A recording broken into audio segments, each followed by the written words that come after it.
Hey everyone, Golden Ninja 3000 here again, and today I just have a quick little Ninjago Legacy set review.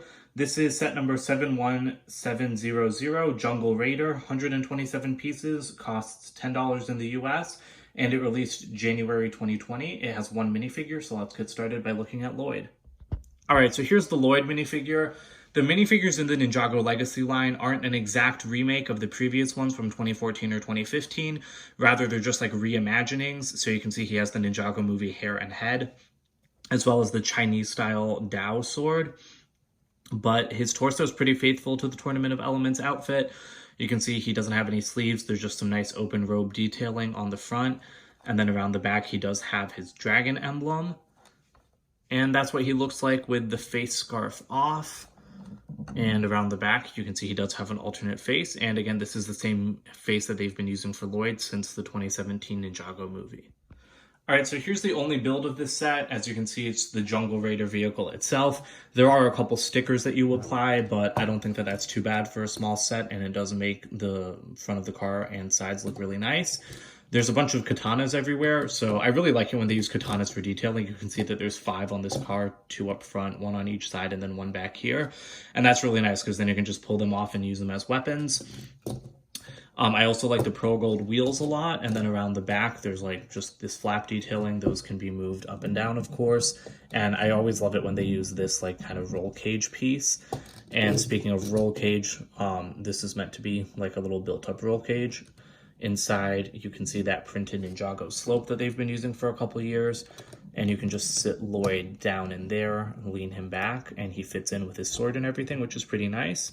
There's some lights on the side and green lights up at the front. And then this thing also has like kind of a suspension, so you can like push that down and, you know, it works pretty well actually. I'm surprised at how they did it. So they just put like these wheels on frictionless pins, and then they have them going to like a rubber Technic piece, so it just pushes against the rubber. But yeah, that's really nice. It's independent. They're not connected or anything, so each wheel moves on its own. But yeah, I really like that feature. It's pretty nice for a $10 set to have that suspension feature. I don't think that's very normal. But yeah, that's it for the build. So now let's move on to the extra pieces, box, and instructions. Here are the extra pieces. It's a pretty nice selection for such a small set. You know, you get the extra bar, this extra Technic piece, and of course, in any set where the ninja have the mouth wraps, you do get an extra one of that as well. So yeah, quite a few that for such a small set. I wasn't expecting that many. Usually there's only like 1 or 2. Here's the box for the set. You can see it has all the information on the left side. There's a little featured in season 4 thing with Master Chen. It's the normal $10 box size. I really like the side art on the Legacy boxes with the ninja. And then around the back, they have some snapshots from the show, as always, on these Legacy boxes, measurement, and then, you know, just some features. And it is one of those punch-style openings, so that's it for the box. Here's the instruction manual. It's the typical small size now found in sets like less than $20 and in like gift with purchase sets. There's the inventory. There is an ad for some of the other January sets. No Thunder Raider, which is like kind of odd since that's the biggest one that was released in January. And then that is a Lego Life ad, and that's it for the advertisements.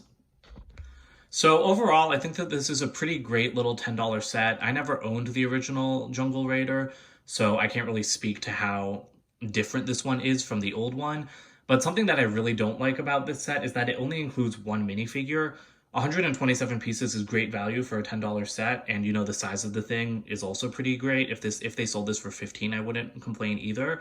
But I really feel like they should have included 1 minifigure extra, because like there's no villain, and you know we haven't really gotten a lot of remakes of like the Tournament of Elements sets. In fact, I think this is the first one, and so it would have been really nice to get another Anaconda cultist, or you know getting Chen again. So I do think it's odd that there's no villain. You know, Ninjago's all about conflict, so it's kind of weird that this is just Lloyd in a vehicle with no one to fight. But that's really my only complaint with this set. It's a great set. The Lloyd minifigure is great. And yeah, other than the minifigure thing, no complaints. So I recommend you guys get it if you're interested in Ninjago sets. Again, I never owned the original, so this was nice to like kind of own for the first time, since most of the Legacy sets I do have the original versions of. But that's it for this review. Please comment, like, and subscribe, and I'll be seeing you guys soon with more reviews. Bye for now.